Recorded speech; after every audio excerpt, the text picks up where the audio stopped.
Bismillahirrahmanirrahim. Masih tentang hubungan Sarwenda dan Giorgio Antonio Chandra yang mereka sebut Sargio.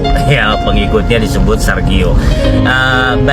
Saya ingin melihat bahwa hubungan mereka sudah melampaui batas.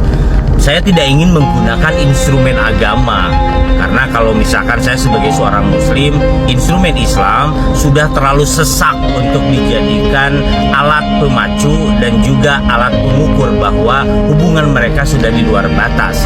Tapi saya ingin mencoba menggunakan instrumen yang lain, yakni instrumen negara, karena negara hadir dengan untuk merawat norma, untuk mengedepankan agama dan seterusnya.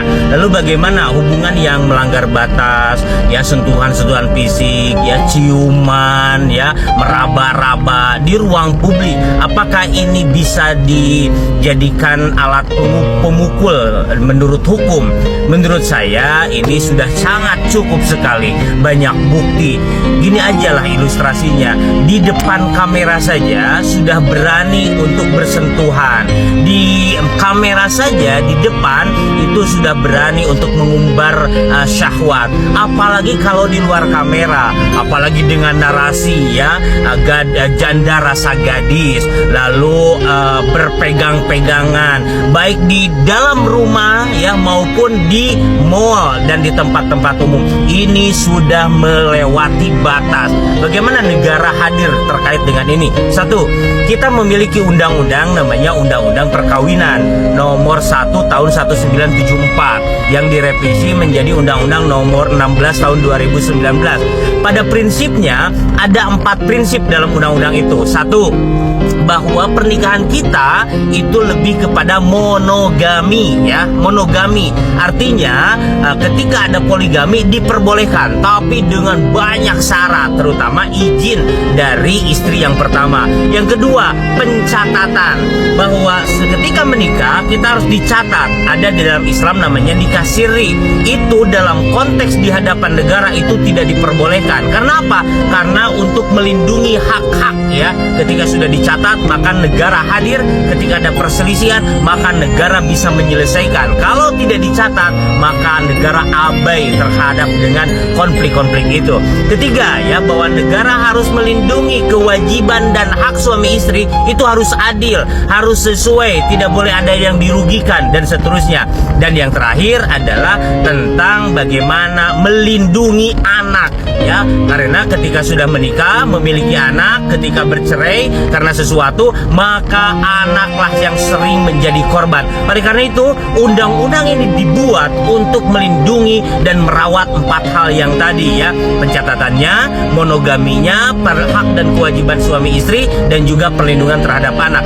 Lalu bagaimana ini, apakah termasuk perzinahan nih? Kalau seandainya saya tidak menuduh, tetapi sepertinya bahwa keduanya sudah begitu nyaman, ya, sudah berpegang-pegangan, bersentuhan fisik, seperti pernah berada di dalam satu kamar, dan itu kamar yang ruang privasi pun sudah dimasuki. Sepertinya di luar kamera sudah melakukan hal yang di luar batas. Saya tidak tahu dan saya tidak menuduh. Tapi jika ini terjadi, maka ini kena dengan pasal perzinahan. Ada di KUHP yang lama, ada di KUHP yang baru, ya, yang nomor 1 tahun 2023. Bagaimana? Apakah ini merupakan perzinahan? Mari kita definisikan. Zina kalau di KUHP lama adalah ketika bersetubuhan, ya, di mana keduanya memiliki atau salah satunya memiliki pasangan. Itu zina. Dalam Islam disebut dengan zina muhson, begitu, ya. Tetapi KUHP yang baru adalah zina adalah persetubuhan, baik itu memiliki pasangan ataupun tidak, walaupun belum menikah, tetapi tidak ada ikatan pernikahan. Garis bawah, ya. Ketika tidak ada ikatan pernikahan, melakukan persetubuhan, maka itu adalah zina. Maka ini sudah melanggar konstitusi, maka ini bisa dipenjara. Bagaimana caranya? Tentu karena ini ini adalah delik aduan, harus ada yang mengadukan. Di undang-undang baru itu aduannya bisa oleh pasangannya, ya yang merasa dirugikan bisa juga oleh orang tuanya. Misalkan belum menikah, maka orang tuanya bisa mengadukan. Ini bisa dihukum kalau dulu 9 bulan, sekarang minimal 1 tahun. Ya, itu berarti dulu keadilan. Maka jika saja ya mereka berzina, tetapi mereka suka sama suka, ya tentu saja tidak bisa karena tidak ada yang mengadukan.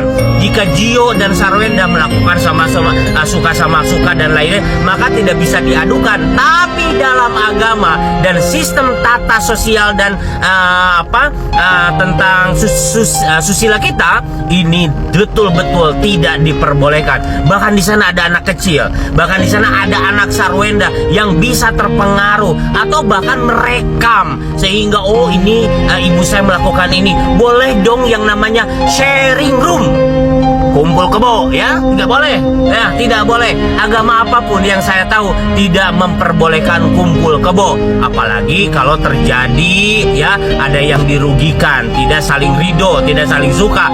Tetapi dalam konteks agama, misalkan agama mayoritas di Indonesia agama Islam, ini akan menjadi contoh yang buruk dan nanti ketika di amplifikasi juga menjadi duplikasi oleh anak-anak muda. Toh lihat misalkan Sarwenda juga bisa sharing room, bisa dok satu rumah dengan seorang pacarnya yang belum ada ikatan, atau paling tidak lah ada seorang pengacara yang mengatakan agar ini tidak menjadi sebuah masalah, maka lakukan pranikah.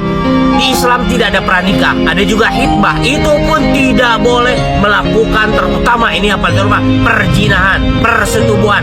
Jika belum ada akad nikah, jika belum ada ikatan pernikahan, maka ini perzinahan. Maka karena ini delik aduan, adukan oleh siapapun ya. Kalau ini dipublikasikan di ruang publik, mereka bercumbu, di ruang publik mereka mengumbar dosa sehingga diduplikasi oleh banyak anak dan juga banyak orang dan juga menjadi contoh yang tidak baik, maka ini bisa diadukan. Walaupun mungkin aduannya bukan aduan perzinahan karena dua-duanya sama-sama suka. Tidak boleh, sekali lagi tidak boleh. Dalam negara yang berkonstitusi, perzinahan itu dilindungi. Perzinahan itu dinyatakan menyelisih hukum dan itu bisa dipenjara.